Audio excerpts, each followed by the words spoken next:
இந்த சத்தத்தை கேட்கிற ஒவ்வொரு ஆண்டவருடைய பிள்ளைகளும் யாராவது ஒருத்தருடைய இருதயத்தில் தாழ்வு மனப்பான்மை இருக்குன்னா நீங்கள் ஒன்று நினச்சிக்குங்க, ஆண்டவர் உங்களை எவ்வளவு நல்லா வச்சிருக்காருன்னு நீங்கள் யோசிங்க. எவ்வளோ நல்லா வச்சிருக்கிறாரு, எவ்வளோ நல்லா வச்சிருக்கிறாரு. உங்களை நல்லா வச்சிருக்கிறாரா இல்லையா? என்னை நல்லா ஆண்டவர் வச்சிருக்கிறாருன்றவங்க உங்களுடைய கைகளை உயர்த்துங்க பார்க்கலாம். எத்தனையோ பேரை காட்டிலும் உங்களை ஆண்டவர் எவ்வளோ நல்லா வச்சிருக்கிறாரு. உங்களை சுற்றி இருக்கிறவங்களை காட்டிலும் கர்த்தர் எவ்வளோ நல்லா வச்சிருக்கிறாரு. சமுதாயத்தில் இருக்கிற எத்தனையோ பேரை விட கர்த்தர் என்ன நல்லா வச்சிருக்கிறாரு. என்ன நல்லா வச்சிருக்கிறாரு, என்ன நல்லா வச்சிருக்கிறாரு. நான் நம்புறேன் இன்றைக்கு இந்த சத்தத்தை கேட்கறது கூட ஆண்டவர் நமக்கு என்ன ஒரு மிகப்பெரிய இரக்கம்.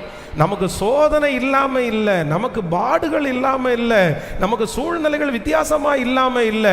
ஆனால் இவைகள் எல்லாவற்றையும் பார்க்கலாம் எத்தனையோ பேருக்கு இல்லாத மகிமையை, இல்லாத கனத்தை, இல்லாத சுகத்தை ஆண்டவர் எனக்கு கிருபையாய் கர்த்தர் வைத்திருக்கிறார்.